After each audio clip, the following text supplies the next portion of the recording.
दोस्तों 8 फरवरी को हुई हल्द्वानी में हिंसा को लेकर के गोदी मीडिया की जो खबरें प्रकाशित की जा रही थी वो कुछ इस तरह थी कि हल्द्वानी के उपद्रवियों ने मस्जिद मदरसे के लिए प्रशासन पर किया पथराव।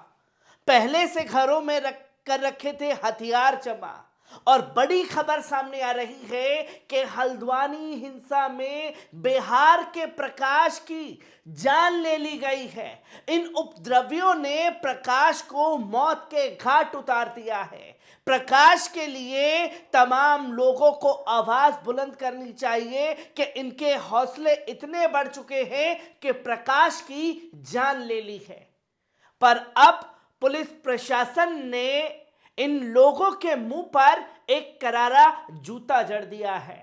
जहां नाच गा करके ये बताया जा रहा था कि प्रकाश की जान ले ली गई, पर कोई गोदी मीडिया का एंकर ये कहने को तैयार नहीं था कि 6 मुसलमानों की जान जो है इस हिंसा में पुलिस प्रशासन द्वारा ली गई है।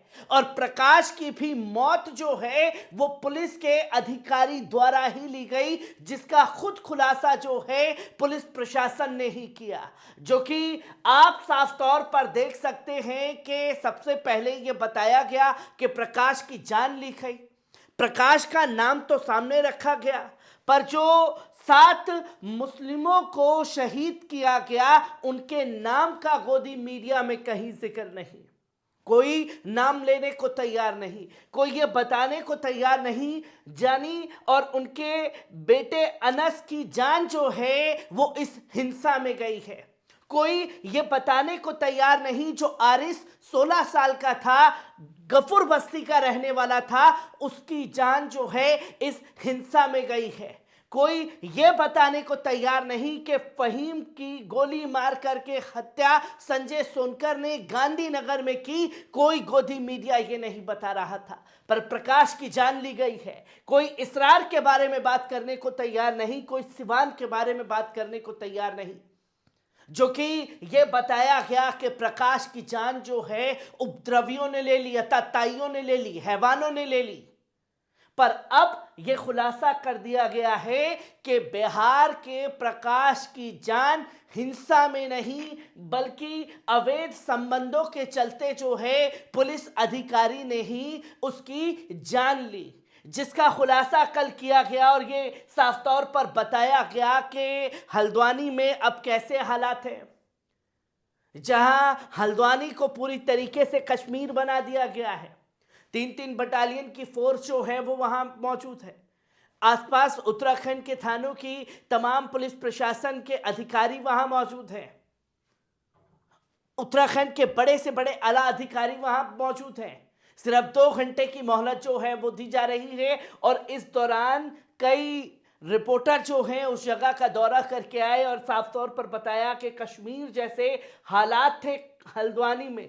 अब पसर रहा सन्नाटा, कानून का राज फिर से कायम हो रहा है। जो ये जानकारी लगातार सामने आ रही है और इस बीच हमें ये जानना चाहिए कि कैसे प्रकाश की जान ली गई, क्योंकि प्रकाश की जान ली गई उस पुलिस अधिकारी का नाम सामने नहीं लाया गया जिसने उसकी जान ली। और ठीक हिंसा के समय पर यह जान ली गई।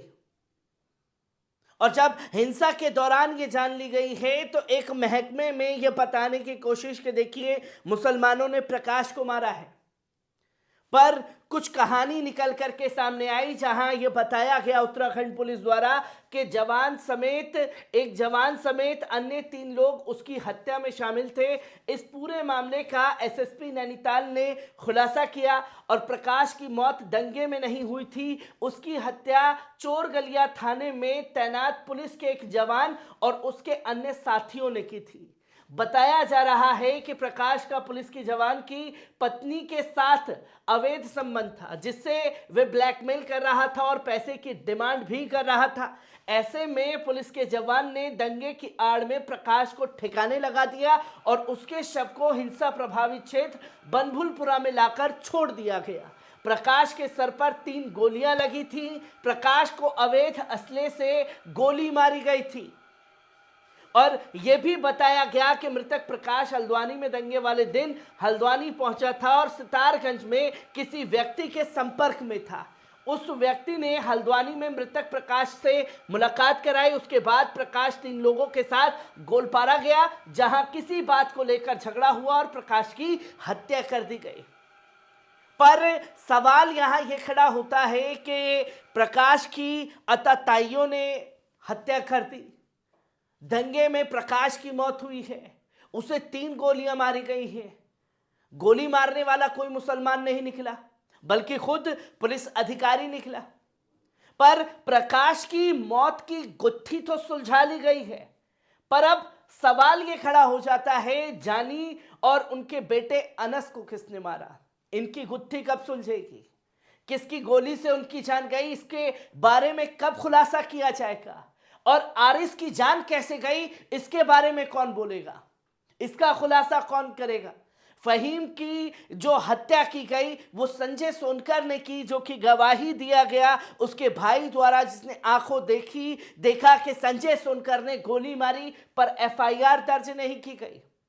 फहीम को इंसाफ कब मिलेगा? इसरार की हत्या कैसे हुई, सिवान की हत्या कैसे की गई, इसके बारे में कब खुलासा किया जाएगा? प्रकाश की गुत्थी सुलझाई गई है, पर जो गोलियां मारी गई हैं, किसकी गोली से मारा गया, इसका खुलासा कब होगा? कब मिलेगा पीड़ित परिवार को इंसाफ, जिसके बारे में कोई बात करने को तैयार नहीं है? क्योंकि एक तस्वीर यह भी सामने आई कि हिंसा के दौरान 2 जगह सबसे ज्यादा फोर्स तैनात कर दी गई। एक मस्जिद मदरसा, जिस जगह पर था मरियम मस्जिद मदरसा, उस जगह पर पुलिस फोर्स ने दल बल दिखा करके पूरी तरीके से जमींदोज करने का काम किया गया। और दूसरी फोर्स जो है वो दुर्गा माता मंदिर के पास में तैनात कर दी गई, ताकि माहौल न बिगड़े। जहां कुछ पत्रकार जो हैं वो गए और उन्होंने बताया कि भय, हिंदुओं में भय नहीं है क्योंकि पुलिस प्रशासन ने मदद की। और दूसरी तरफ जो कार्रवाई हुई उसका जिक्र कौन करेगा? क्योंकि एक तरफ के पार्ट को दिखाया जा रहा है मीडिया में कि देखिए ये माहौल है, इस तरीके से भय में है, पर अब भय में नहीं है। दूसरे जो पोजीशन है, जो दूसरी तरफ से मुस्लिम समुदाय के लोग हैं, उनकी बात को नदारद कर दिया गया है। पूरी गोदी मीडिया में मुसलमानों को विलन बना करके पेश किया गया। मलिक को मास्टरमाइंड बता दिया गया, पर संजय सोनकर ने जिस तरीके से फहीम की हत्या की उसका कहीं कोई जिक्र नहीं।